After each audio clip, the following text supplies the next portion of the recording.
Bonsoir à toutes et à tous. Alors, nous déclarons le meeting de lancement de campagne des municipales de la France Insoumise ouvert.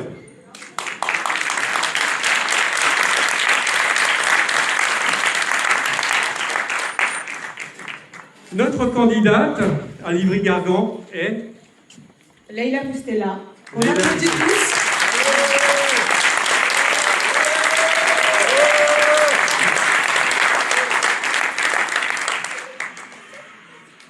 Du coup, on va commencer par une prise de parole de Moustapha Sardi, donc un des plus anciens militants de la France Insoumise à Livry-Gargan. Très vieux. Donc oui, très très vieux. Donc applaudissez-le bien fort s'il vous plaît.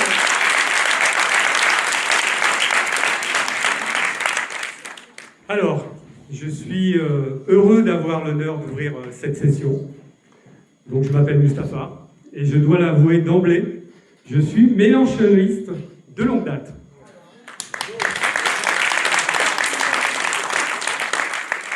Je suis, oui, ce qu'on appelle un adepte. Un adepte du programme L'Avenir en commun. Voilà, ne vous méprenez pas, il n'y a pas de gourou chez nous. J'ai vu certains de mes camarades un petit peu défaillir quand j'ai dit adepte. Y a-t-il aujourd'hui un programme plus beau que celui-là? Il faut le lire pour en mesurer la hauteur de vue. On sent qu'il a été créé, pensé par des humanistes et surtout par des personnes compétentes dans toutes les disciplines. Socle des programmes de la NUPES puis du nouveau Front Populaire, il sert bien évidemment aussi de base à nos projets municipaux. Me concernant, je suis livrien depuis 2004, directeur commercial, marketing, communication dans l'informatique. Alors, c'est un peu mon métier. Je vais donc citer quelques chiffres parce que trop souvent, les gens votent sans mesurer à quel point nos voix, vos voix, contribuent réellement à changer les choses.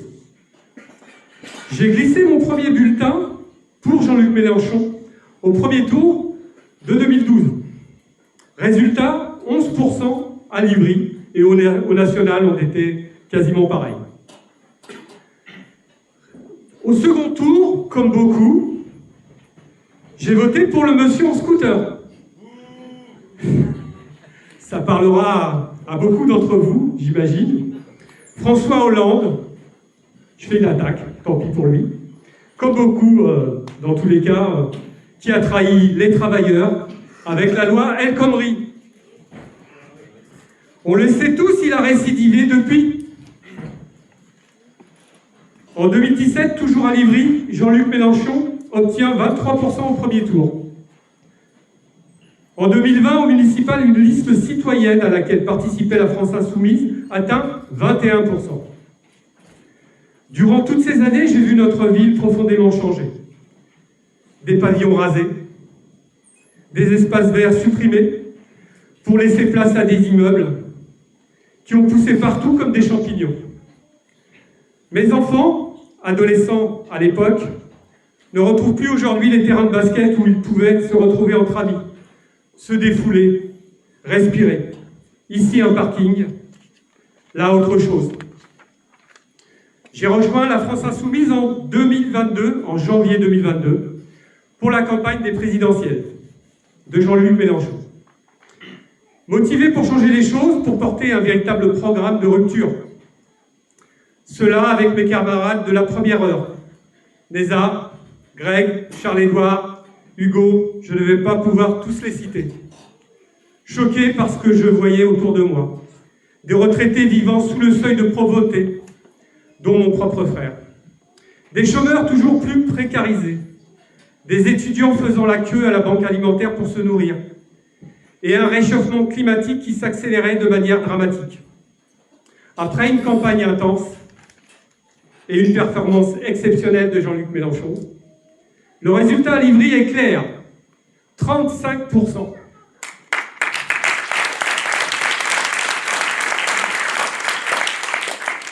Les Livriens nous ont accordé leur confiance et positionné comme la première force politique de la ville. Et on peut s'en féliciter. Mais lorsque Jean-Luc Mélenchon n'accède pas au second tour, la déception est immense pour tous les électeurs insoumis. Je pensais alors avoir fini le militantisme, mais Jérôme m'a fait l'honneur de me demander d'être son directeur de campagne pour les législatives de 2022.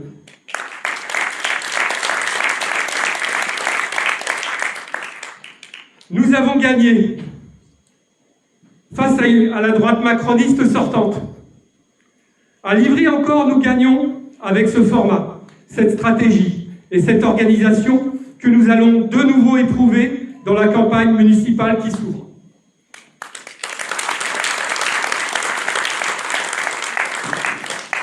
Enfin, en parlant de chiffres, je vais évoquer une dernière élection unitaire, les européennes de 2024. Manon Aubry et résultat à Livry, 28,7%. Nous restons la première force politique de la ville.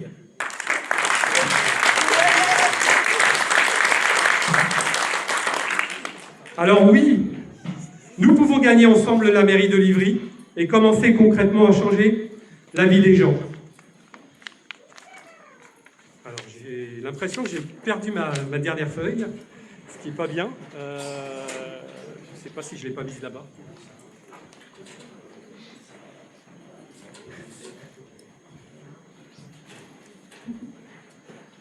Désolé pour cette petite interruption. Le projet que nous portons n'est pas une promesse abstraite. C'est une vision de long terme, basée sur la solidarité, la responsabilité et le respect des générations futures. Pour nos enfants, pour nos petits-enfants et pour celles et ceux qui font vivre Livry-Gargan chaque jour.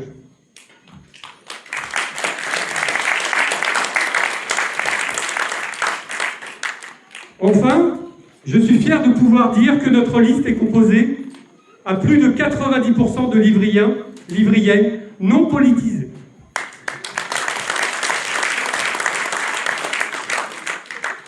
Nous avons invité chacun d'entre eux à regarder le programme pour les convaincre de nous rejoindre. De très belles rencontres, toutes sans exception. Et la rencontre la plus importante fut pour nous celle de Leïla, qui nous a définitivement convaincus que nous avions trouvé la perle rare.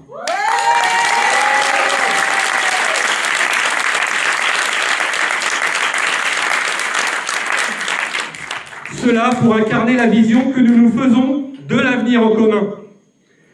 Nous pouvons faire mieux ensemble. Merci à vous.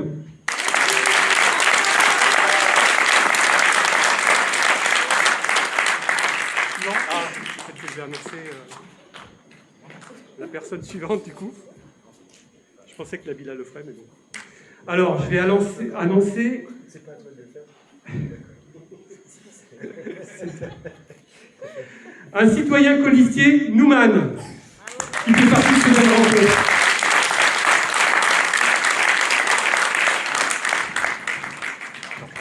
Ouais. Merci. T'as pris toutes tes feuilles, c'est bon? Ça, c'est une génération, moi je suis en mode téléphone directement.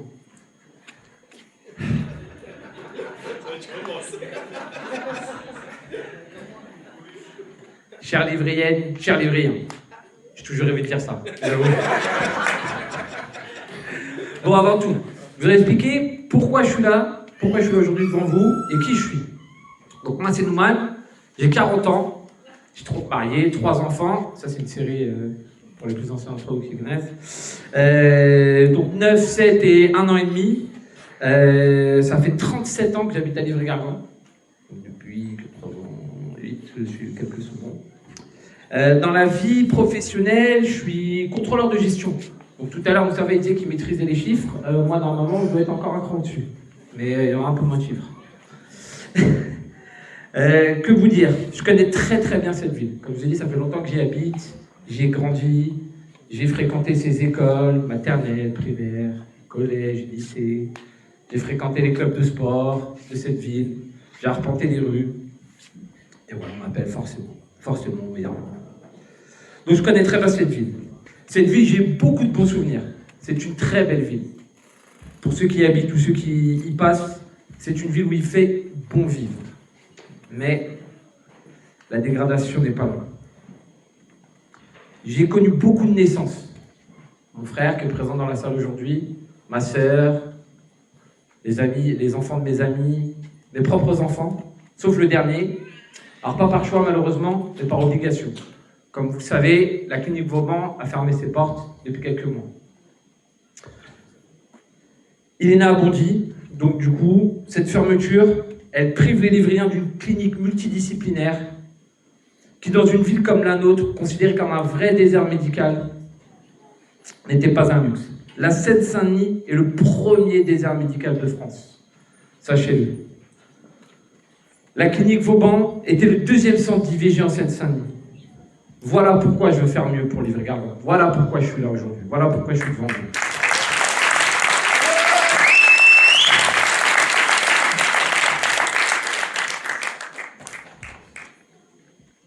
Pour moi, la santé, ça ne doit pas être un privilège. Ce n'est pas parce qu'on est en Seine-Saint-Denis qu'on doit avoir moins d'accès à la santé. C'est un droit fondamental. Et c'est pour ça que je veux qu'on le prenne. À Livry-Gargan, comme dans nombreuses villes autour, je sais qu'il y a des gens qui viennent de Montfermeil, de Sevran, d'Aulnay-sous-Bois, on la connaît cette crise de désert médical. On la vit tous les jours. Clichy-sous-Bois, merci. Vous la connaissez, cette galère d'avoir un rendez-vous chez un généraliste, en pleine épidémie de grippe, les spécialistes toujours plus loin, les urgences saturées. J'ai pas plus tard qu'hier expliqué que j'ai dû aller aux urgences pour mon fils. Grâce à du rien de grave, vous inquiétez pas, un petit bras déplacé par une mère un peu excitée.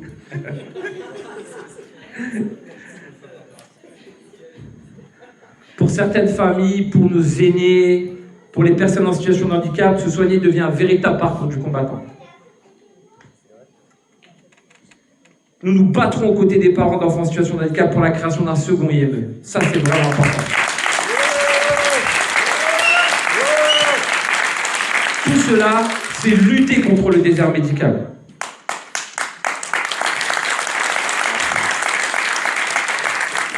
Alors avec Leïla, on va lutter contre la fermeture de cette clinique. On veut que cette clinique, elle passe sous tutelle publique et on veut la réouverture de cette clinique.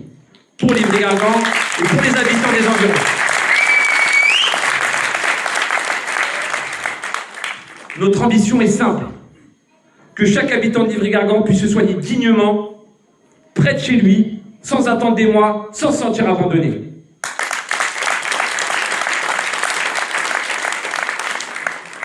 Pour cela, un autre combat que nous souhaitons mener, c'est l'ouverture d'un second centre médical de santé à Livry-Gargan, accessible pour tous les habitants.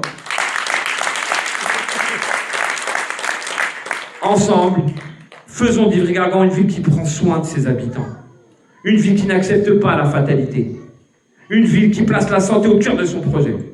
Et je terminerai par un proverbe indien, qui, je trouve, résume parfaitement notre ambition et notre objectif et notre volonté politique, pardon. Ne coupe pas la ficelle tant que tu peux défaire les nœuds. Merci.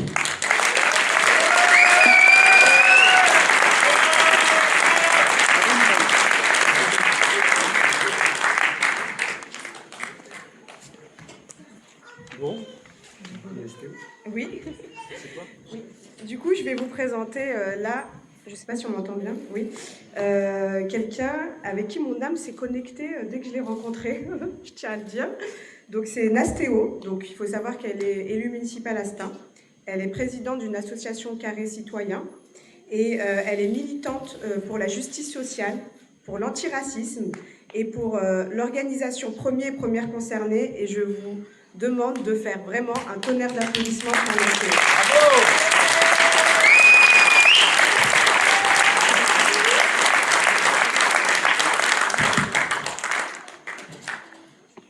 Je vais essayer de ne pas rougir. C'est toujours impressionnant de prendre la parole. Chers camarades, chers collègues, bonjour à tous. Bonjour Leïla. On est réunis cet après-midi et ce n'est pas par hasard, c'est parce qu'en Seine-Saint-Denis, quelque chose d'important est en train de se jouer et on le reconnaît aujourd'hui plus que quiconque. Parce qu'une femme, une collègue, une camarade porte haut une ambition forte, celle dans laquelle nous nous reconnaissons et celle dans laquelle nous sommes nombreux et nombreuses. Leïla, ce n'est pas juste une candidate, C'est une femme de ce territoire, une mère célibataire, une femme qui sait dans sa chair ce que veut dire tenir bon. Élever des enfants, travailler, s'engager, tenir malgré tout, sans jamais renoncer, ni à la dignité, ni à la solidarité. Ici, beaucoup de mères isolées savent ce que cela veut dire, jongler avec les responsabilités et s'engager pour les autres et pour le bien commun. Et ce combat, Leïla le porte avec force et avec cœur. Voilà.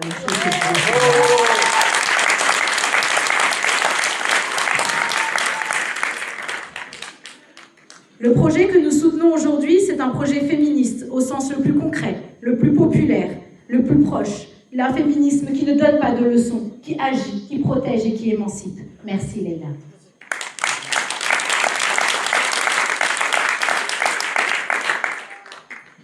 Si je prends la parole et je remercie pour cette invitation, c'est parce que je voulais soutenir d'abord une camarade, mais je voulais surtout affirmer une vision politique vivante et participative, où sur nos territoires, les premiers et premières concernés seront aussi les premiers et les premiers à décider pour leur vie, leur trajectoire et leur destinée.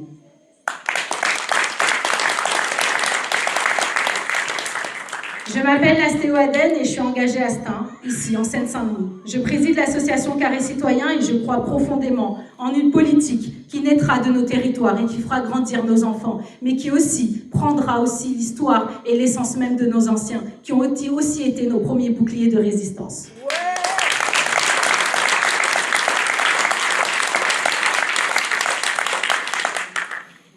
Enfin, je voudrais parler de deux choses auprès de Leïla, que j'apprends à connaître et à suivre, mais qui m'ont touchée par-dessus tout.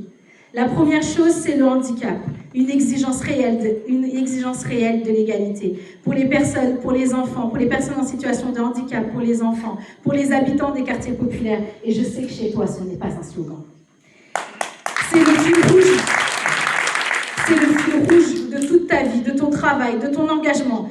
Je sais que l'inclusion, elle ne se décrète pas et qu'avec toi, elle va se construire réellement. Et il y a la culture. Trop souvent reléguée au second plan, considérée comme un luxe, pour nous elle est essentielle et je sais que tu l'incarneras sur nos territoires et je sais que je viendrai depuis Stein pour venir en profiter.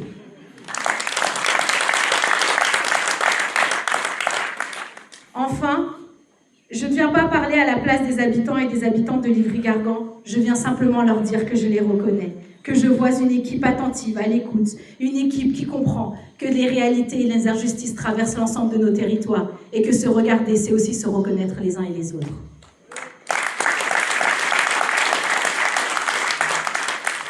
Leïla, je vais conclure sur cela et je vais te le redire avec force. Tu n'es pas seule, tu es entourée, tu es soutenue, tu es portée par tout un collectif solide. Tu portes un projet qui incarnera plus de justice, plus d'inclusivité, plus de démocratie. Que dis-je, une ville à gauche.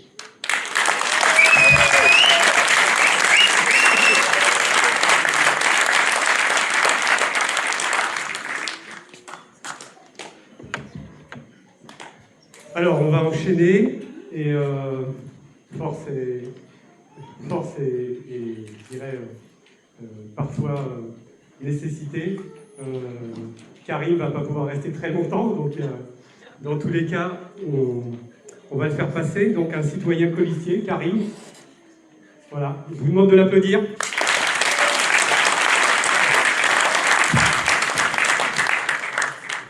Alors bonjour à toutes et à tous. Tout d'abord, je voudrais vous remercier pour être là aujourd'hui, un samedi. Si vous êtes présents, c'est par hasard. C'est parce que Livry-Gargan mérite mieux.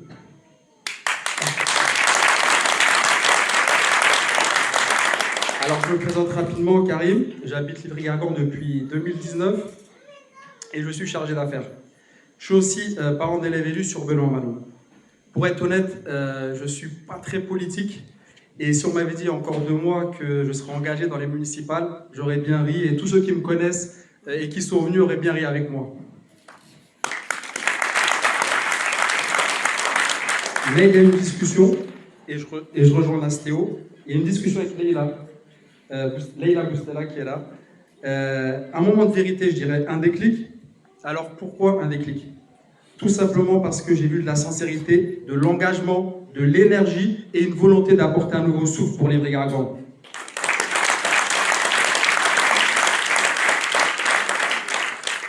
Alors je vous le dis, si j'ai décidé de m'engager, c'est parce que comme Leïla, je suis convaincu d'une chose essentielle. La jeunesse, c'est la richesse et la première richesse de notre ville.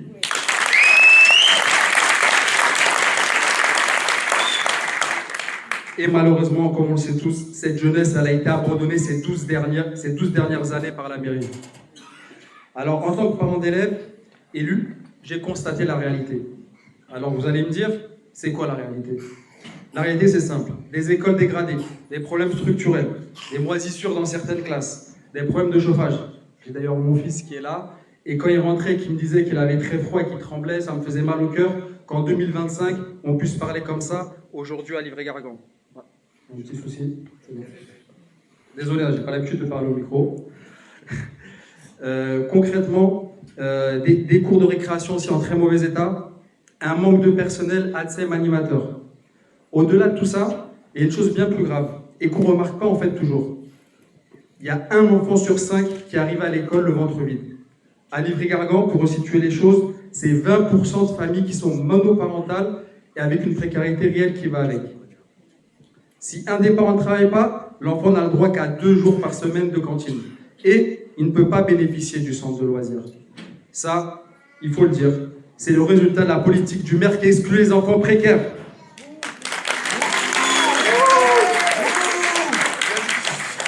Mais je vais être direct, j'ai une réponse. Nous allons finir avec ces inégalités.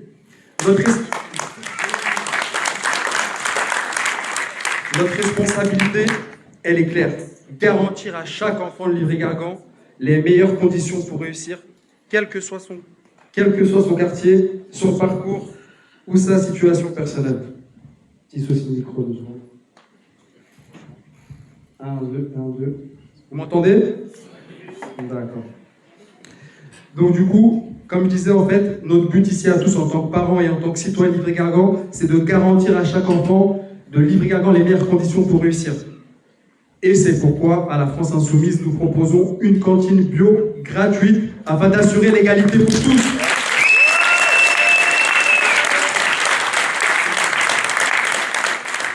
Alors, on va aussi rénover nos écoles pour garantir le bien-être et la sécurité des enfants. Très important. On va valoriser et recruter plus d'ATSEM et d'animateurs. On va aussi mettre plus de moyens pour les sorties scolaires, afin que nos enfants aient plus d'activités éducatives et culturelles.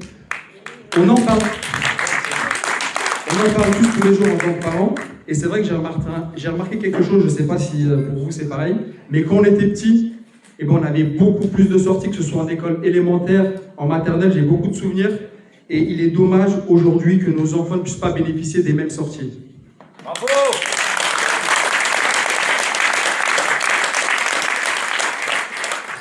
Un autre sujet très très important,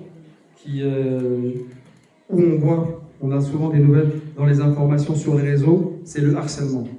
Alors nous, on va être très réactifs et intransigeants pour lutter contre le harcèlement scolaire, dont on connaît malheureusement les conséquences dramatiques.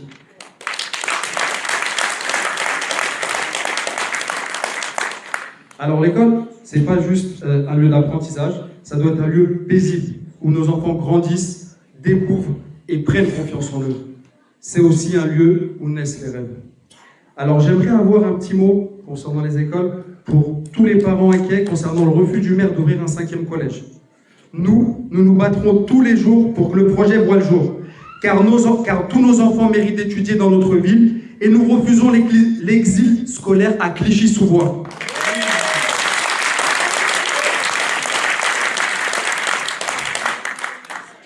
Alors concernant le périscolaire, sujet très important, ça ne doit pas être juste un simple temps d'attente où l'enfant attend son papa ou sa maman à la fin de la journée.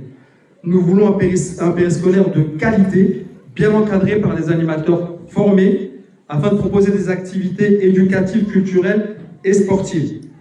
Alors je vais revenir sur le sportif, notamment j'ai un exemple concret, notre piscine municipale. Comme vous le savez tous, l'été dernier, la piscine était fermée et une bonne partie de l'année d'ailleurs elle est fermée. D'ailleurs, on est malheureusement passé sur le Parisien. Donc là, du coup, nous, on va remettre vraiment les activités sportives concrètement en ordre, déjà, pour nos enfants.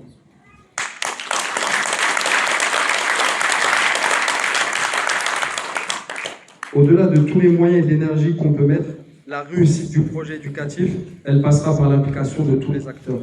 Tout d'abord, il faut le dire, nous, parents, ensuite enseignants, animateurs, personnels.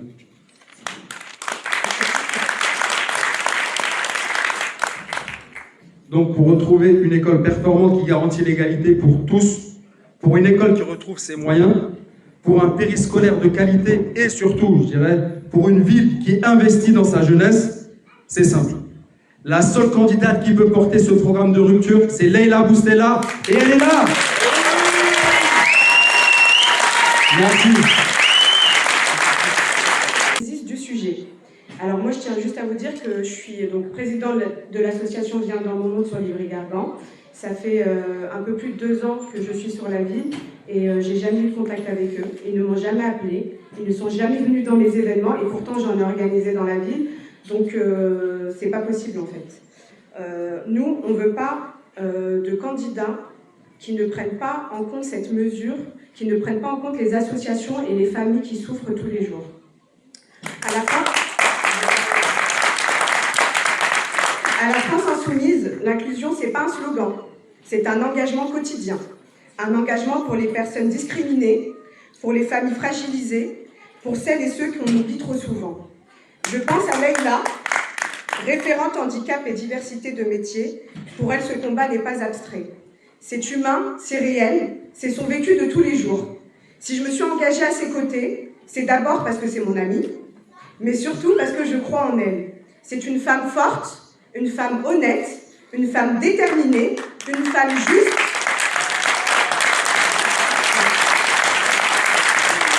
Et c'est également, bien évidemment, parce que je crois en la France insoumise et surtout, je crois en une ville inclusive. Pas une inclusion de façade, pas une inclusion de circonstances, mais une inclusion qui se construit jour après jour, avec les familles, avec les associations et surtout sur le terrain. Depuis la découverte du handicap de ma fille, j'ai décidé de mener ce combat. Accompagner les familles, les soutenir, c'est un engagement de tous les jours. Et je peux vous le dire, le handicap mérite bien plus qu'une ligne dans un programme. Ça mérite du temps, ça mérite des moyens, ça mérite une véritable volonté publique. Aujourd'hui, effectivement, sur Livry-Gargan, nous avons une mission handicap. Mais il faut regarder la réalité en face. Les enfants sont accueillis dans des conditions difficiles. Les familles ne sont pas suffisamment accompagnées. Les agents municipaux font de leur mieux, mais il manque de moyens. Sans moyens, l'inclusion reste trop souvent un décor, une façade. C'est pour cela que dans notre programme de la France insoumise, ici à Livry-Gargan, nous voulons mettre en avant les aidants pour leur offrir du temps de répit. Nous voulons créer des salles sensorielles pour que chacun puisse s'émerveiller, se couper un instant du monde et bénéficier d'un temps de repos. Nous voulons doter chaque école de boîtes sensorielles pour que chaque enfant, en situation de handicap ou non, puisse s'en saisir. Et surtout, nous voulons sensibiliser tous nos agents. Nous allons accompagner de manière efficace chaque livrien qui nous saisit pour l'élaboration de son dossier MDPH. Parce que l'inclusion, ce n'est pas seulement un mot, c'est un droit, c'est une pratique, c'est permettre à chacun de vivre pleinement sa vie, à l'école, à la maison et dans la ville. Nous refusons que l'inclusion reste un mot sans sens, un argument de campagne. Pour nous, l'inclusion, c'est un combat quotidien, un combat pour la dignité, un combat pour la justice et surtout un combat pour une ville vraiment inclusive.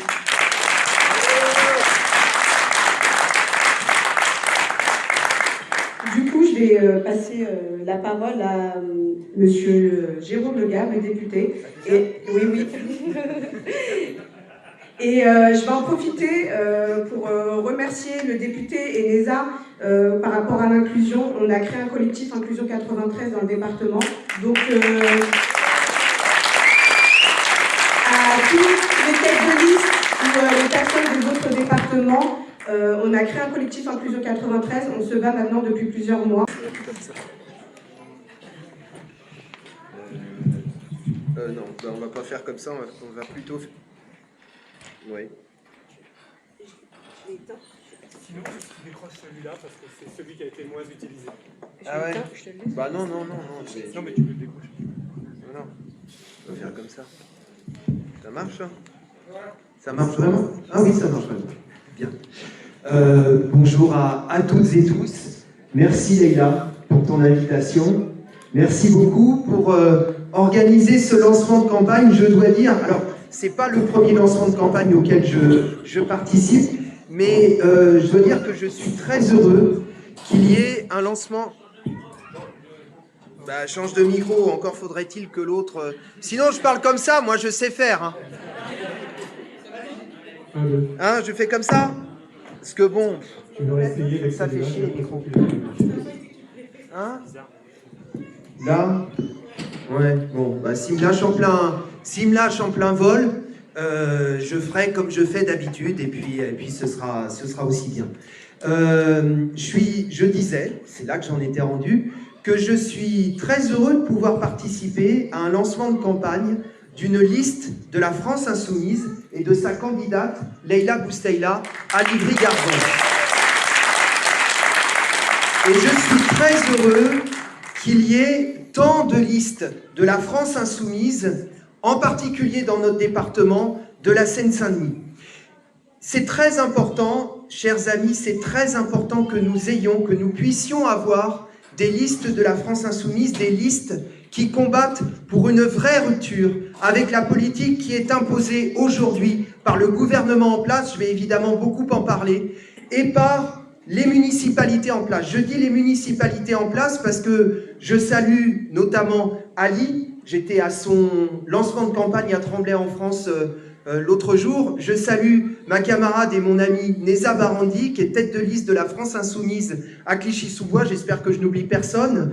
Et je les salue d'autant plus que dans ces deux villes, comme ici à Livry-Gargan, eh bien les municipalités en place, dans les faits, elles mettent en œuvre la politique imposée par le gouvernement et par Emmanuel Macron. Chers amis, on est dans un pays, je vais citer quelques faits, je ne vais rien vous apprendre bien évidemment, mais ces faits, ils concentrent la situation qui nous est faite. On vit dans un pays où on vient de sortir là d'une période de froid glacial, et on est dans un pays où il y a 350 000 personnes qui sont aujourd'hui sans abri, qui sont sans domicile fixe. Je vous rappelle qu'Emmanuel Macron, il fait campagne en 2017, notamment sur la base de l'engagement et de la promesse suivante: avec moi, il n'y aura plus de SDF. Avec moi, il n'y aura plus de sans-abri. La pauvreté a explosé, et la très grande pauvreté, et notamment le nombre de SDF, a explosé dans ce pays. Et ça, c'est son bilan. On est dans un pays où aujourd'hui, près de 3000 enfants dorment à la rue. On est dans un département, je me suis rendu il y a quelques mois avec Neza, avec qui je travaille, je me suis rendu au 115.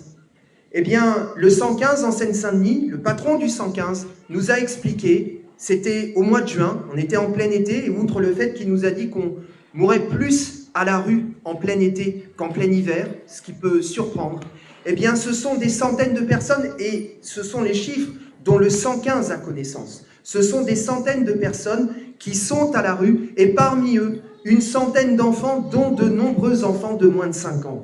Alors, il y a quelques temps, il y a quelques semaines, on s'est adressé au maire de la circonscription, on s'est adressé au maire de Livry-Gargan, on s'est adressé au maire de Clichy-sous-Bois, au maire de Montfermeil notamment, pour leur dire « ouvrez les gymnases ». Parce qu'il y a des gens qui crèvent de froid, il y a des gens qui sont à la rue et qui crèvent de froid. Je n'ai pas l'honneur de connaître à cette étape la réponse du maire de Livry-Gargan.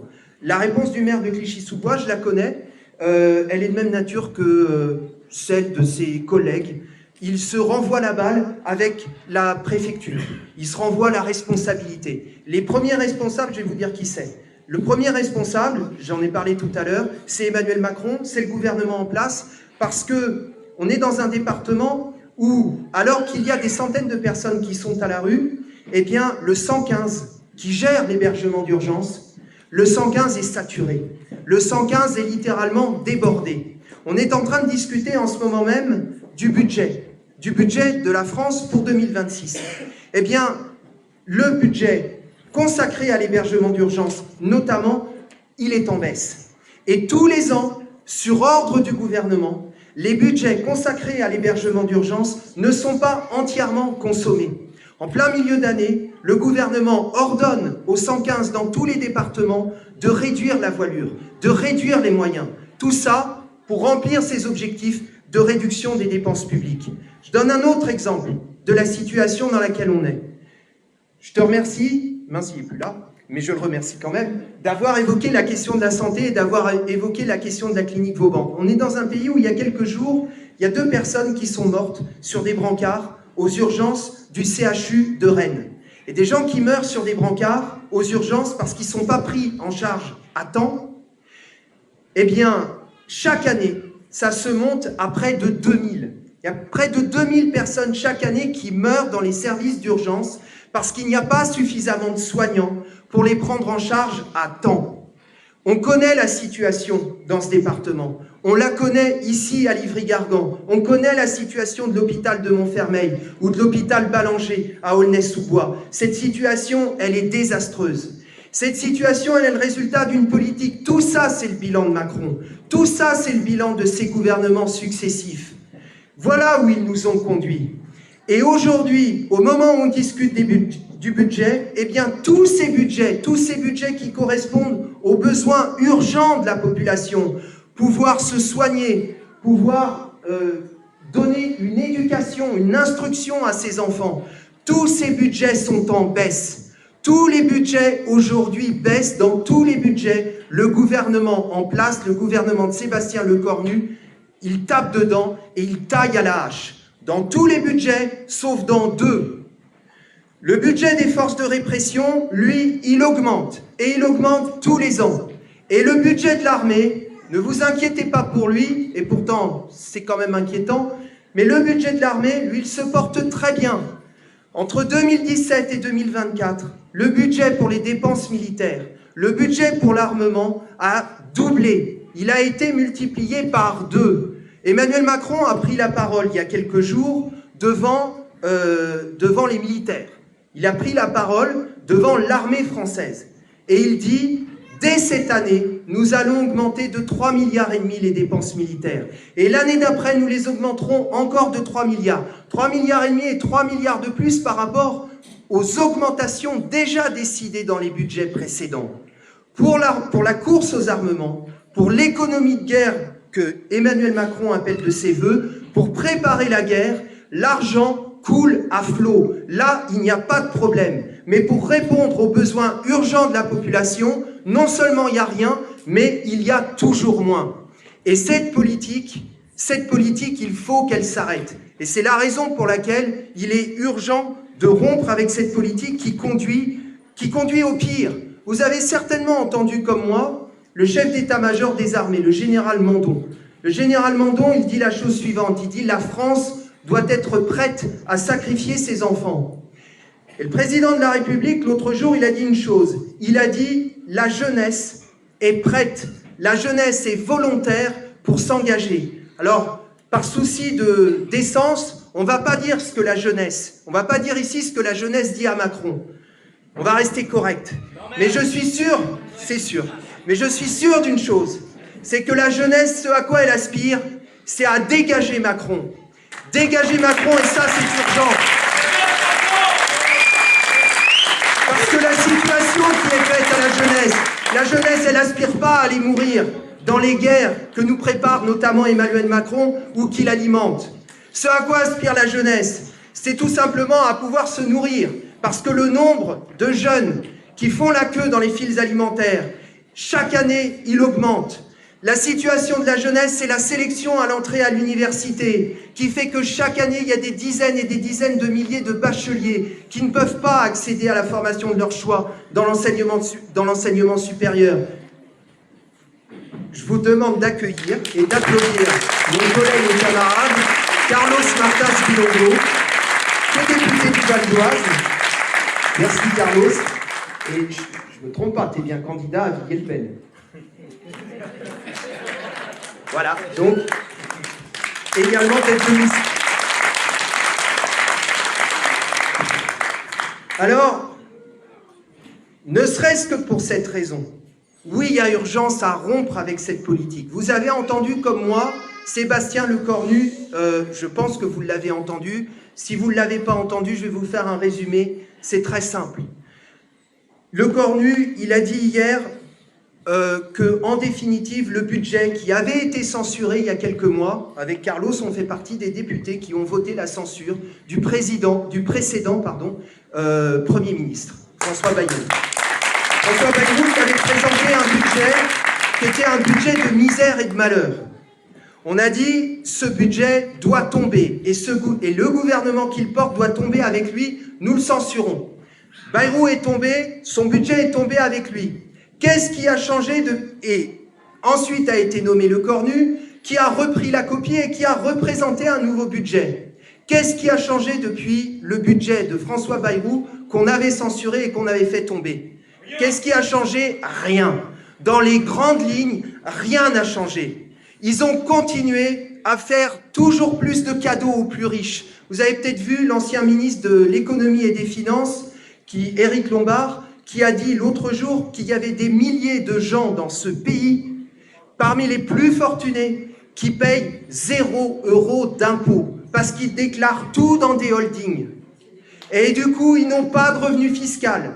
Et donc, ils ne payent pas d'impôts. À cela, il n'y a pas de problème, on fait toujours plus de cadeaux. Mais pour les autres, pour le plus grand nombre, c'est toujours plus de sacrifices. Eh bien ça, Lecornu n'y a rien changé. Donc par rapport au budget qu'on avait censuré, rien n'a changé. Mais il y a une chose qui a changé. C'est la décision du Parti socialiste de protéger ce gouvernement. C'est la décision du Parti socialiste de le maintenir en place, de protéger Macron et de protéger son gouvernement et de leur permettre de poursuivre leur politique. Alors, il y a un fait que aucune combine et aucune magouille politicienne, et du Parti socialiste aux Républicains, ils savent y faire. Il y a une chose qu'aucune magouille, qu'aucune combine politicienne ne pourra effacer. C'est qu'il y a dans ce pays, à chaque fois qu'il y a un sondage portant sur la popularité de Macron, 9 personnes sur 10 interrogées disent « on ne veut plus le voir, on ne veut qu'une chose, c'est qu'il parte ».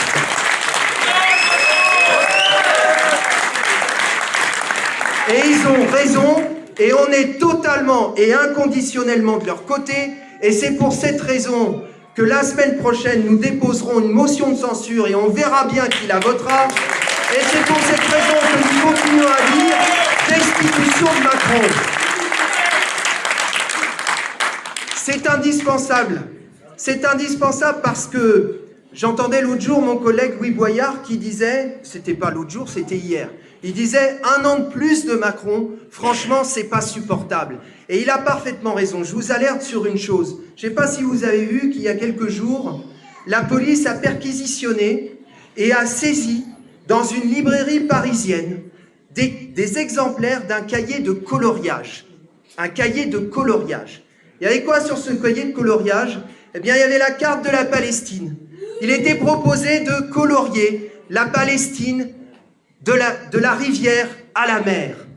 Eh bien, parce qu'on vit dans un pays où aujourd'hui, ceux qui défendent le peuple palestinien, ceux qui disent c'est dégueulasse ce que l'État d'Israël fait au peuple palestinien, parce qu'ils sont en train d'exterminer un peuple entier.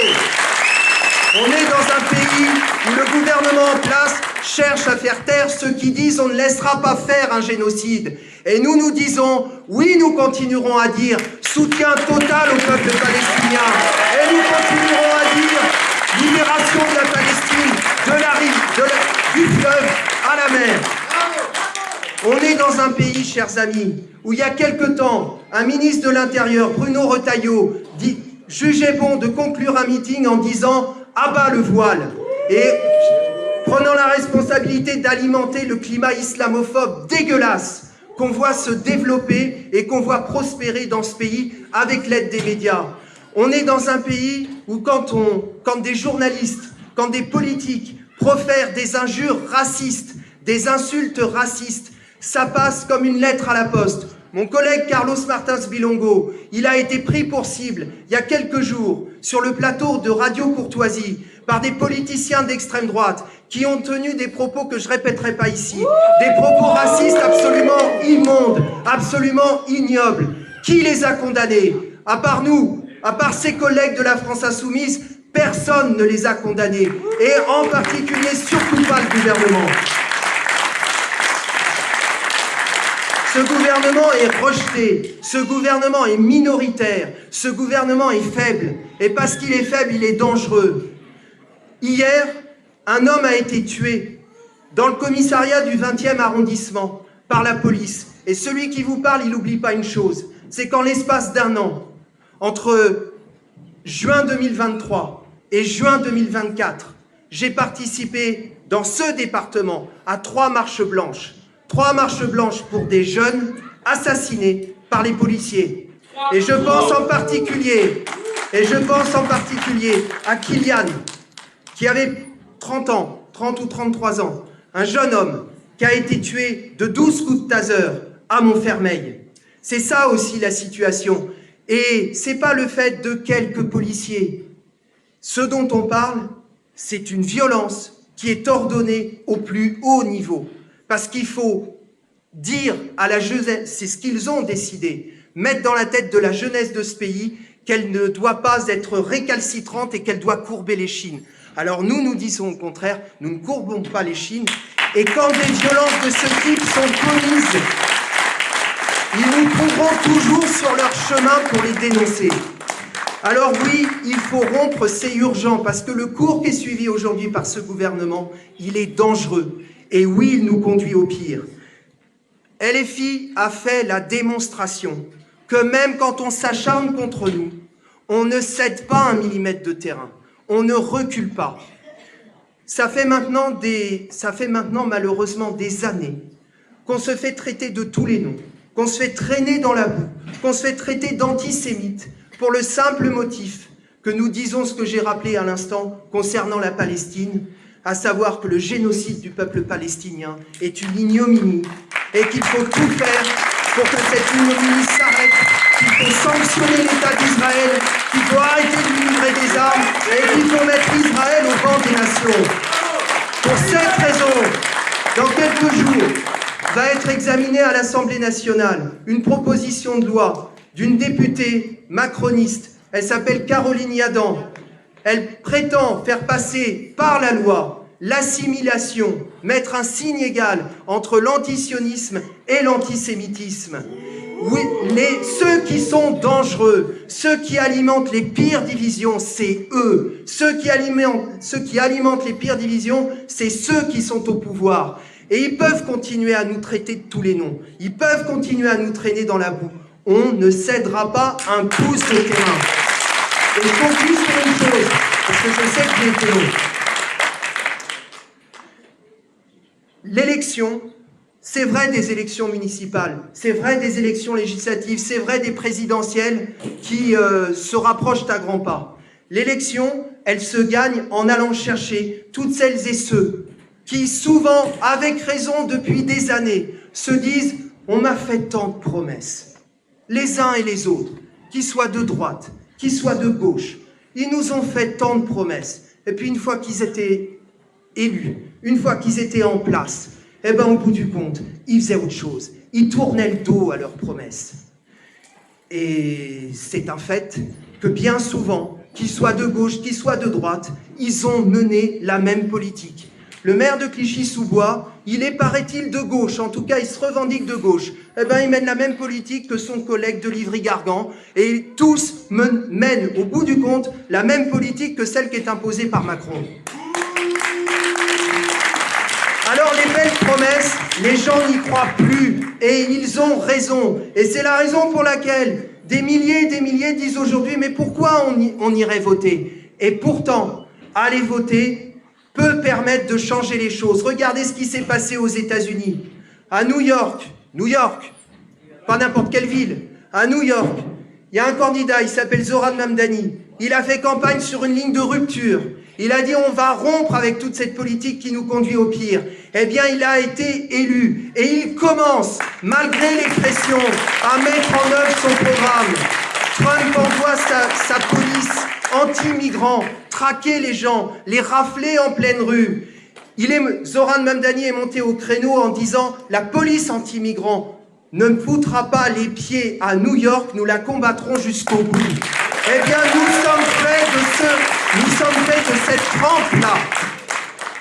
Je l'ai dit, ils peuvent s'acharner contre nous, on ne cédera pas un pouce de terrain, et c'est la raison pour laquelle il faut des listes LFI, le plus grand nombre de listes LFI possible, parce que oui, on a la possibilité de convaincre un certain nombre de personnes qui s'étaient détournées du vote, de se dire, cette fois-ci, ça vaut le coup. Et à Livry-Gargan, comme à Clichy-sous-Bois, ça vaut le coup, et ça vaut le coup de faire la campagne de l'État.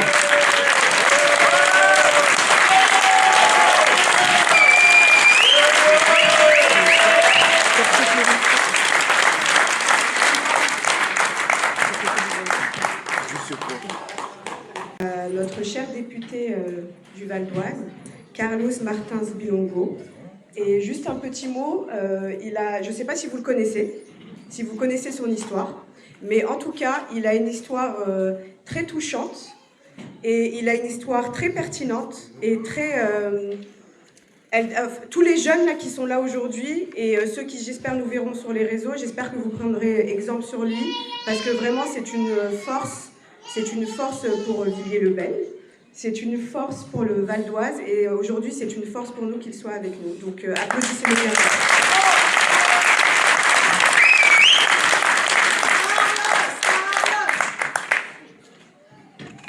Bonsoir à toutes et à tous. Merci beaucoup, Nabila, pour ces mots très touchants. Je suis très heureux d'être ici, Leïla. Merci pour ton invitation. Je remercie aussi l'ensemble des camarades qui ont œuvré à organiser cette belle cérémonie de vœux. Je remercie mon camarade du POI et camarade aussi de mon groupe parlementaire, Jérôme Legrave. Je vous invite à applaudir. Je suis très heureux, moi, qu'à Livry-Gargan, on est un député de combat. Ce n'était pas le cas avant 2022 et c'est une très belle chose qu'il ait été élu en 2022 et réélu en 2024 grâce à vous. Je remercie aussi l'ensemble des camarades insoumis et insoumises qui sont dans la salle et qui sont candidats dans les villes voisines. Aussi, c'est grâce à vous, à chaque fois, chaque étape, chaque porte que vous frappez, chaque discussion, chaque moment politique que vous organisez, qui crée en fait ce moment où on se rattache à quelque chose de dire que c'est possible. Parce que le tableau qui a été dressé par mon collègue Jérôme Legrave est un tableau assez triste. Moi, je comprends nos concitoyens dans les villes, dans les rues, dans les quartiers, qui se sentent désabusés, affaiblis, fatigués, déçus, qui disent « moi, la politique, ça ne me concerne pas, j'en ai marre, j'allume ma télé, je me fais insulter, j'allume ma télé, c'est mon voisin qui se fait insulter, moi je suis convaincu que mon voisin est très bien, mais je ne comprends pas ce qui se passe dans cette télé ou ce qui se passe sur les plateaux de télé, mais en fait, ce n'est pas la France que je connais. Je ne me reconnais pas. » Et la politique, ce qu'on essaie de construire, ce qu'on essaie de combattre, c'est redonner une dignité aux concitoyens. À chaque étape de leur vie. Tout le temps, au quotidien. Et c'est pour ça qu'au niveau local, l'engagement est très important. Je salue ton parcours professionnel, Leïla, et ton parcours associatif, et aussi l'ambition que tu portes pour Livry. Ce n'est pas simple de s'engager en politique. On va voir les salles remplies, les applaudissements, les affiches, mais c'est beaucoup de temps. Je ne te connais pas personnellement, mais je sais que le sacrifice que tu fais, tu le fais pour les concitoyens de ta ville, parce que tu veux créer un projet autour de Colistier aussi. Il faut applaudir l'ensemble des camarades qui te suivent dans la liste, parce que l'élection municipale, c'est des hommes et des femmes qui constituent une liste pour essayer de gravir le pouvoir au travers d'un programme à l'échelle locale. Et l'échelle locale, vous le savez, c'est les premières interactions avec vos voisins. C'est les premiers sujets dont tout le monde vous parle. C'est le manque d'ACSEM dans les écoles primaires. C'est les soucis au niveau des bailleurs sociaux. C'est les différents sujets liés à la collectivité où vous devez répondre constamment aux réponses aux questions, excusez-moi, des concitoyens. Et il est là le premier intérêt de la politique, pouvoir répondre aux concitoyens. Et quand la politique était, on va dire, à 2 pas de nous, 3 pas de nous, éloignés, les acteurs politiques se prenaient pour un petit réseau de caste, avec les concitoyens d'un côté, qui votent ou pas, très peu, parce qu'en fait, ce qu'on constate en France, c'est quand il y a des élections municipales, parfois législatives, quand il n'y a que 30% de participation, ça ne les gêne pas, parce qu'ils sont élus avec cette participation-là, assez faible. Et dès lors où juste leur corps électoral se déplace, ça leur suffit. Et dès lors où vous avez des élus, ou des personnes qui ne sont pas encore élues, mais qui prétendent à prendre le pouvoir et qui demandent à l'ensemble des concitoyens, peu importe leur religion, leur couleur de peau, peu importe ce qu'ils portent sur la tête ou pas, d'aller participer à l'enjeu démocratique, d'aller participer aux élections. Et là, vous avez l'ordre établi. Des personnes qui se sentent aussi légitimes de parler des autres, comme s'il y avait des citoyens de seconde zone. Ces personnes-là vont s'offusquer en disant, mais pourquoi ils appellent à que les gens des quartiers populaires se saisissent de l'enjeu démocratique? Pendant des semaines, depuis le mois de janvier, nous avons vu sur les chaînes de Bolloré des journalistes s'offusquer que la France insoumise, partout où elle organise des réunions publiques, demande aux concitoyens des quartiers populaires de s'organiser pour aller voter. À quel moment, dans notre pays, nous sommes arrivés à un curseur où le simple fait de dire aux Français, aux Françaises qui se sentent insultés tous les jours d'aller voter, de s'organiser, on appelle ça du communautarisme. Alors que le communautarisme de riches qu'a évoqué Jérôme Legrave, mais vous n'avez pas assez réagi, c'est que l'ancien ministre de l'économie, je suis membre de la commission des finances avec mon collègue Jérôme, l'ancien ministre de l'économie, M. Lombard, a dit qu'il y a des fortunes, des grosses fortunes françaises, qui ont un revenu fiscal à 0 €. 0 €. Ces mêmes personnes qui ont des relais dans les médias, où leurs amis vont parler à chaque fois des assistés, ils vont parler de fraude sociale, alors que eux, ils ne font qu'optimiser, optimiser et suroptimiser. Et quand nous avons à l'Assemblée nationale des débats pour taxer à hauteur de 2% les ultra-riches, vous avez, encore une fois, les mêmes personnes qui se plaignent du vote massif des quartiers populaires, qui vont s'offusquer aussi quand on va parler des ultra-riches. Pour voir qu'il y a un lien entre le capitalisme et les idées racistes. Il y a un lien entre les libéraux, qui nous ont dit de faire barrage en 2022, en 2017, mais aujourd'hui, qui épousent les idées de l'extrême droite et des capitalistes. Je n'ai jamais vu, moi, le responsable du MEDEF monter au premier rang et dire « Ah bah, le MEDEF, c'est des grands groupes du CAC 40, mais on a quand même des salariés qui sont, on va dire, racisés. Bah, si mes salariés se font insulter à la télé, on peut monter au créneau quand même. » Et non, le capitalisme fou n'a que faire des concitoyens, des travailleurs et travailleuses qui se font insulter. Lui, ce qui lui paie, c'est de garder le pouvoir et toujours de mettre la pression aux concitoyens avec ce faible suffrage qui sont élus, qui vont dénigrer telle ou telle personne. Il ne faut pas accepter, il faut se lever.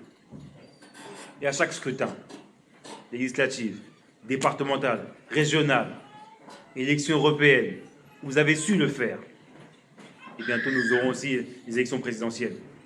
À chaque scrutin, il faut vous lever, vous organiser, frapper les portes, dire aux camarades et aux amis, aux voisins, voisines, cousins, amis, que c'est possible, malgré toutes les difficultés. Et encore plus, quand on est en colère. Quand on est en colère, on vote. Votre vote, c'est la manière de dire merde à l'extrême droite. Votre vote, C'est la manière de dire à Bolloré que vous n'avez que faire de ces millions et qu'on veut taxer. Il est là la force de votre vote. Et constamment, l'ensemble des chaînes qui leur appartiennent continueront à vous dénigrer. Mais ils s'arrêteront où? Au moment où votre vote sera tellement massif qu'il fera renverser le pouvoir et qu'il y aura d'autres élus, d'autres majorités qui pourront enfin les contraindre à respecter les concitoyens.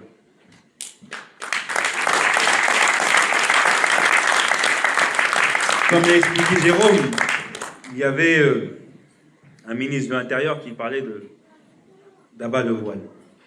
Mais ce n'est qu'une pièce parmi tant d'autres. Tous nos concitoyens,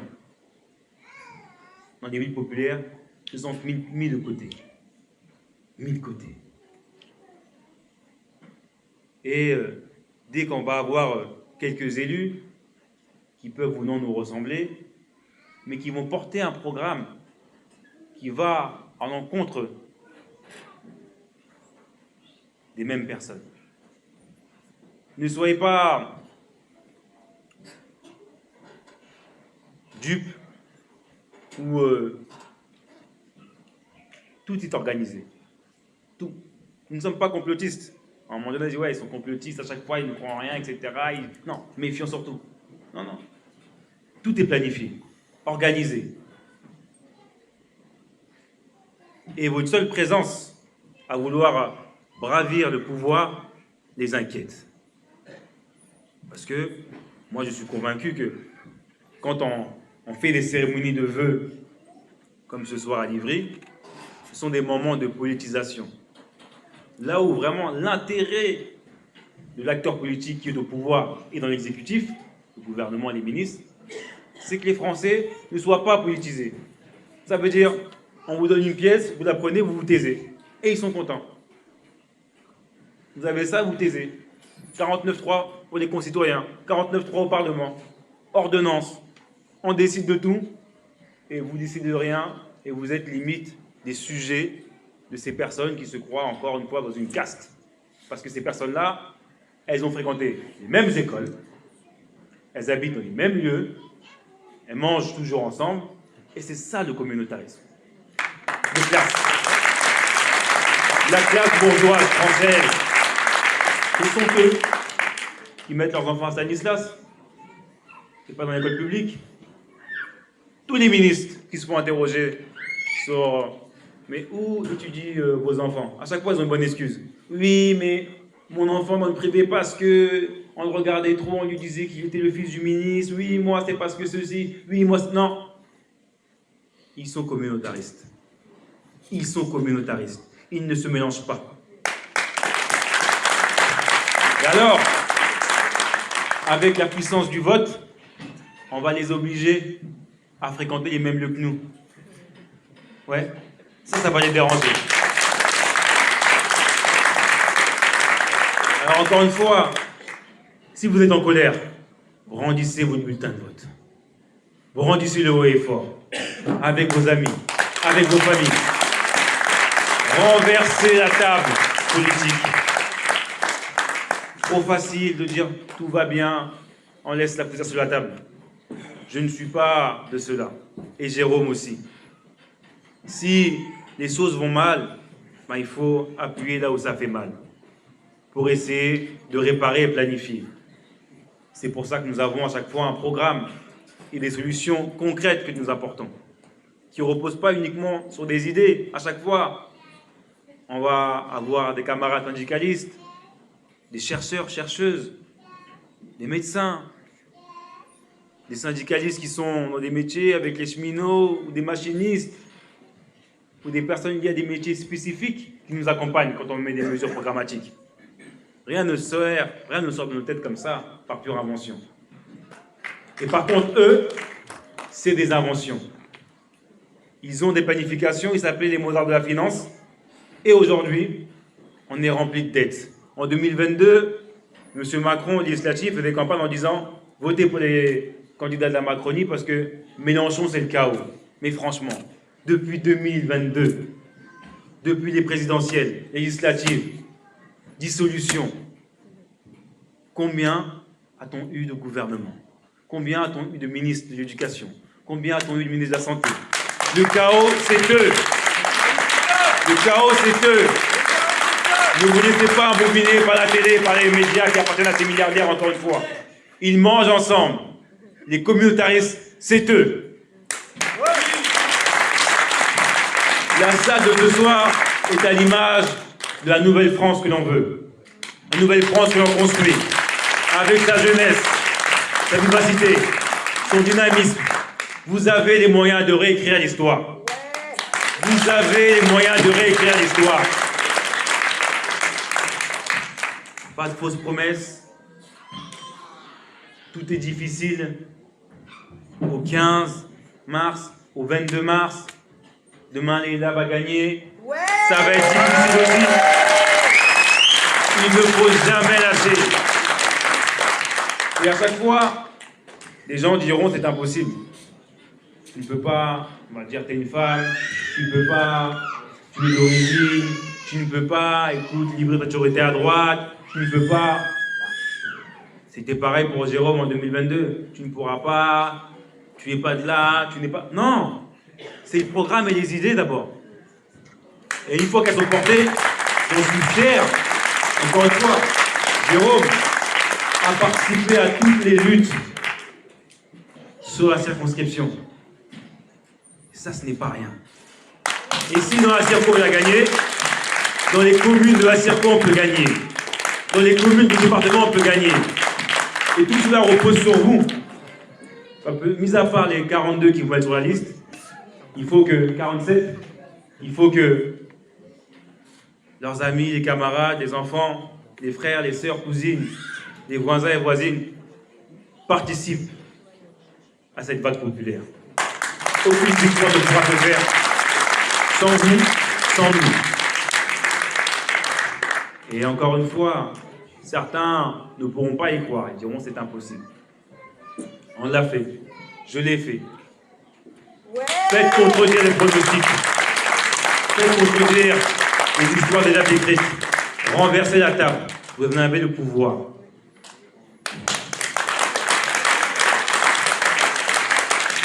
La force des villes populaires, elle réside dans pas mal de choses.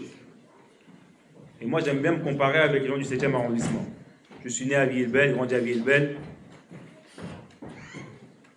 Chez nous, on peut avoir toute la misère du monde qui s'abat sur nous. On va réussir à survivre. On a connu toutes les difficultés. On a toujours su s'adapter. Toujours. Ce que j'ai vécu dans la salle, d'autres l'ont vécu. Parce que même si on ne s'est jamais vu, jamais connu, ce n'est pas les mêmes rues, mais on sait. On a partagé des grecs à 5. On n'a parfois eu qu'un seul repas. On a connu des amis ou parfois nos proches qui sont morts avant 55 ans, de vieillesse, d'usure, par les métiers difficiles. Mais ça, ceux du 7e arrondissement ne l'ont pas vécu. Du coup, en vous sommeillent des personnes avec une résistance particulière, une endurance particulière face aux difficultés. Vous avez vu vos parents et grands-parents ou vos parents arriver en France, mettre tous les moyens possibles pour que vous, enfants, maintenant aujourd'hui parents, puissiez faire les études correctement. Des parents qui ne savaient parfois ni lire ni écrire, mais qui ont donné tous les moyens pour nous donner une très belle éducation. Et nous devons applaudir nos parents qui sont battus. Parce qu'encore une fois, cette histoire d'avoir des parents non francophones, pour qui nous avions, nous, la responsabilité de parfois aller lire les courriers. Ou quand nos parents venaient récupérer nos bulletins à l'école, ils ne comprenaient même pas nos parents. Mais nous, on était à côté, on était l'enfant en même temps, on faisait le coaching à nos parents pour expliquer ce qui se passait. Ça aussi, c'est une expérience particulière qui sommeille en nous. Et dans le 7e arrondissement, ils ne connaissent pas ça. Ils ne connaissent pas les pannes d'ascenseur dans des immeubles à 15 étages ou à 20 étages. Ils ne connaissent pas ça. Ils ne connaissent pas aussi parfois les risques et quand il y a des embrouilles de quartier et qu'il y a un mort et qu'on doit se réunir, faire des marches blanches, s'organiser quand il y a des obsèques, faire des cotisations. Malheureusement, ils ne connaissent pas ça. Et tout ceci font de nous cet arc populaire, capable de surmonter vents et marées, vents des difficultés. Quand on allume la télé et qu'on se fait insulter parfois de 8h à 23h par Pascal Praud, et de réussir à sortir et être debout, aller travailler, c'est aussi une force particulière. Parce que ces personnes-là, dès qu'ils ont la moindre pression, ils craquent. Quand il y avait l'affaire Betaram sur les écoles, ou Stanislas pour le collège, la cité scolaire à Paris, ils étaient là à dire « On a marre d'être stigmatisés, vous parlez de notre école, à cause de vous, tout le monde vient devant Stanislas, tout le monde vient devant Betaram, mettons la poussière sous le tapis. » C'est ce qu'ils veulent faire à chaque fois. Alors que nous, contre vents et marées, on reste debout, on s'engage politiquement, et même quand on sait qu'on va subir insultes, moqueries, menaces de mort, on s'engage quand même. Alors, je vous invite encore une fois à applaudir Leïla pour son combat. C'est une victoire qu'elle soit candidate à Livry Gargan. Et cette victoire, vous allez la construire ensemble, tous et tous. Et moi, depuis l'IFL aussi, je serai de tout cœur avec vous. Et je vous remercie pour votre accueil et pour votre chaleur. Je vous souhaite une magnifique victoire à Livry Gargan. Merci beaucoup. Accueillir notre future maire. J'ai entendu candidate. Non, notre future maire, Leïla Boustella. Applaudissez bien fort.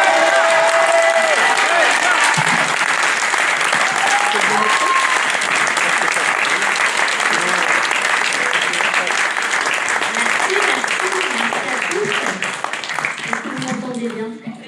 Très bien. Merci.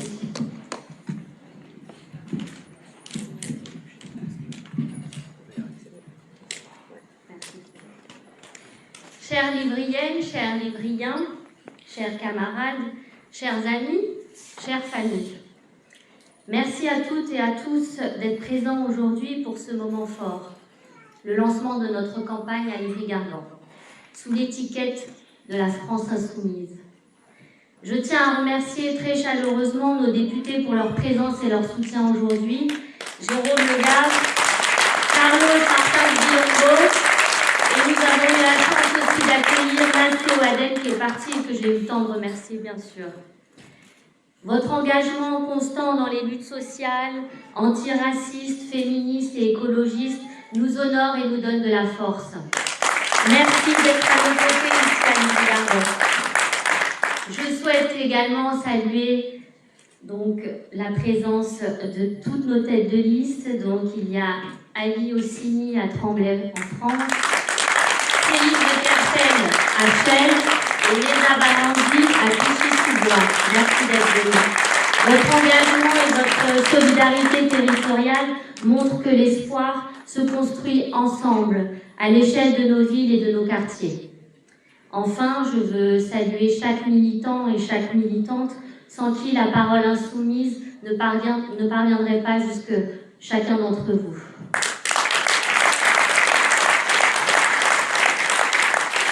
Pour celles et ceux qui ne me connaissent pas encore, je souhaite me présenter brièvement. Je suis une femme engagée, livrienne depuis presque 20 ans, profondément attachée aux valeurs d'égalité et de justice sociale. Je suis référente handicap et diversité au sein de 2 musées nationaux, où je veille à ce que l'inclusion et l'égalité des chances soient une réalité, pas seulement un principe.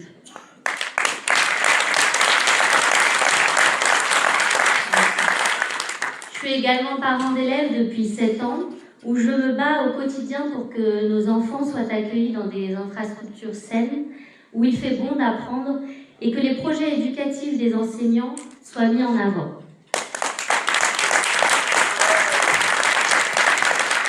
Je suis également bénévole dans des associations qui mettent l'autre en avant, qui valorisent l'entraide, la solidarité et l'attention portée à chacune et chacun en France et ailleurs dans le monde.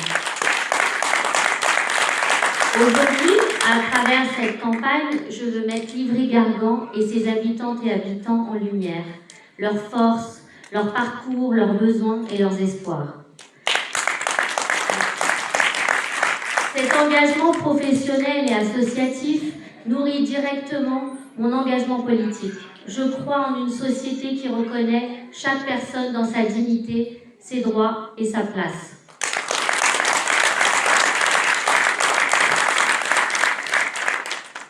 Je voudrais avant tout, en réalité, prendre un instant pour parler de ce qui nous rassemble, l'insoumission. L'insoumission, ce n'est ni de la provocation, ni le désordre. C'est un choix politique et profondément humain. Être insoumis, insoumise, c'est refuser de se résigner, refuser de soumettre à l'injustice sociale, aux inégalités, aux discriminations. Refuser que la pauvreté, le handicap, l'exclusion ou le mépris deviennent la norme. L'insoumission, c'est dire non à ce qui abîme nos vies. Non aux politiques qui affaiblissent les services publics. Non à la précarité organisée. Non aux reculs sociaux et écologiques. Non aux atteintes à la dignité humaine.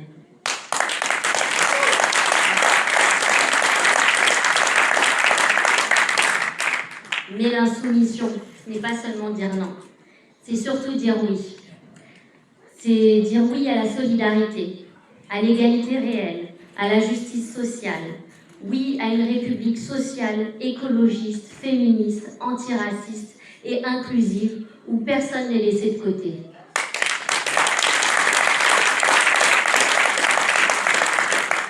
C'est croire que le peuple doit reprendre le pouvoir sur son avenir et que la politique doit servir l'intérêt général et non quelques intérêts particuliers.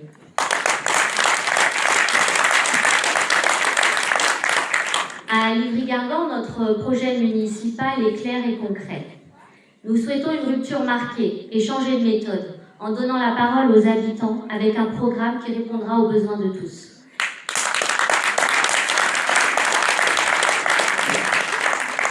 Nous voulons une ville qui protège, avec des services publics de proximité renforcés, la réouverture de la clinique Vauban, pour un accès réel aux droits. Les personnes âgées, les familles les plus précaires ont notamment droit à ces structures. Et une ville pleinement inclusive, où l'accessibilité n'est pas une option, mais une priorité. En tant que maire, je me porterai systématiquement partie civile à chaque fois qu'un enfant ou qu'une femme sera victime de violences quelles qu'elles soient, conjugales, sexistes ou sexuelles. Nous voulons une ville solidaire qui lutte réellement contre la précarité, qui développe une restauration scolaire saine, accessible et à tarification sociale progressive pour les petits revenus et la gratuité immédiate pour les familles en dessous du seuil de pauvreté. Un dispositif qui devrait toucher environ 5220 familles. Une ville solidaire qui soutient activement les associations locales, culturelles, sportives et sociales, où la jeunesse livrienne serait mise au centre de nos intérêts en redynamisant la mission locale pour les accompagner dans leur recherche de stage, d'alternance et de recherche d'emploi. Il nous faut nouer des partenariats avec la région et les musées pour proposer des sorties culturelles. Nous voulons également une ville écologique et agréable à vivre, en protégeant et développant les espaces verts, en apaisant la circulation, en améliorant la qualité de l'air et du cadre de vie, notamment dans les quartiers populaires trop souvent oubliés.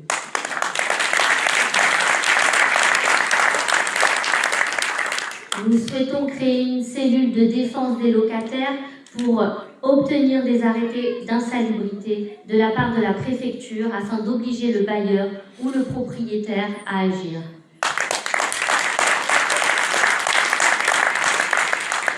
Nous voulons enfin une ville démocratique où les habitantes et les habitants participent réellement aux décisions avec des outils de démocratie locale, de la transparence et une mairie au service du peuple et non l'inverse. Pour ce faire, nous laisserons aux citoyens et aux citoyennes la possibilité d'organiser une pétition que si elle réunit 10% de signatures, des habitants à partir de 16 ans et sans condition de nationalité sera défendue en conseil municipal par le citoyen porteur et donnera lieu à un temps d'échange. Sur cette base claire, cohérente et exigeante, j'appelle aujourd'hui toutes les forces de gauche à rejoindre notre liste, à se rassembler sur la base du programme de la France Insoumise, avec un objectif commun, changer concrètement la vie des habitants et des habitantes de Livry-Gargan. Nous venons d'ailleurs d'apprendre une très bonne nouvelle, le NPA, le nouveau parti anticapitaliste, rejoint la campagne. Nous construisons une union populaire pour tourner la page de 12 années de macronisme à Livry-Gargan.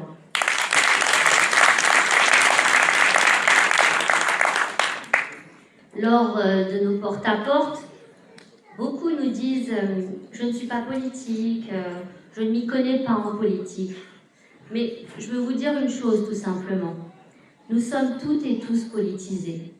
À partir du moment où vous choisissez une marque plutôt qu'une autre, une chaîne de restaurants plutôt qu'une autre, vous faites déjà des choix qui ont un impact sur la société. Alors, allons ensemble jusqu'au bout de la démarche. Les 15 et 22 mars, je vous invite à aller voter pour faire mieux pour Livry-Gargan.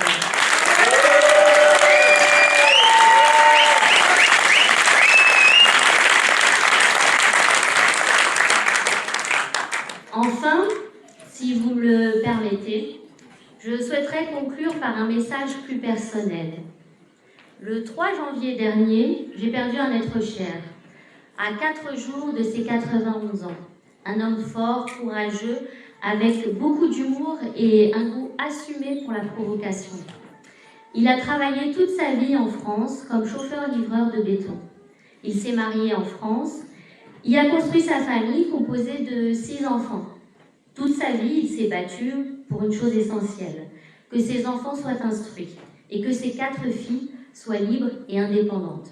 C'était sans le savoir un grand féministe pour l'époque.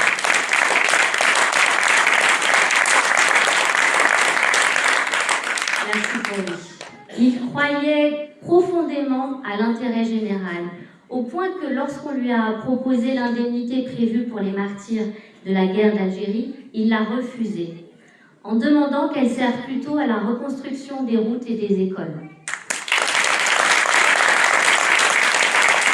Parce qu'à ses yeux, l'avenir passait toujours par l'éducation et le bien commun.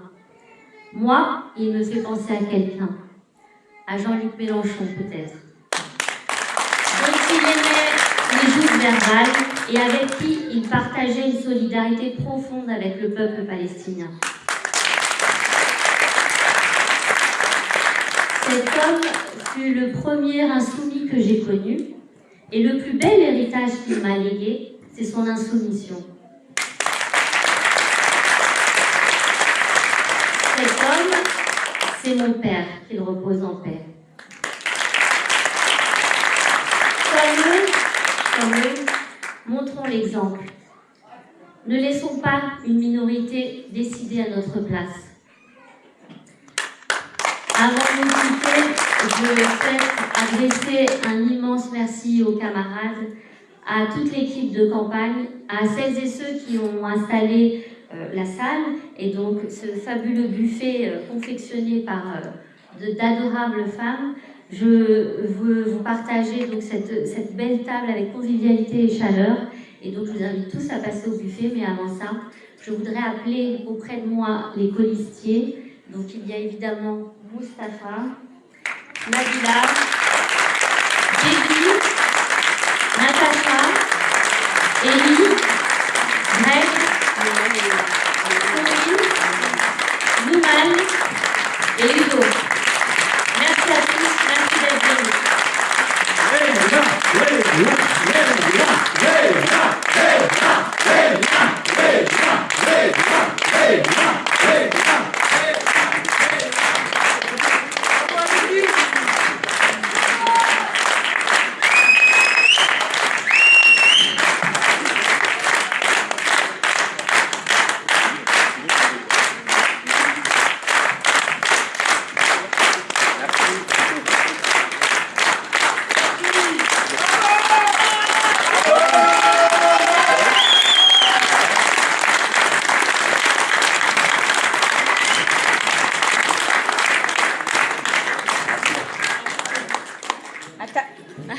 À table.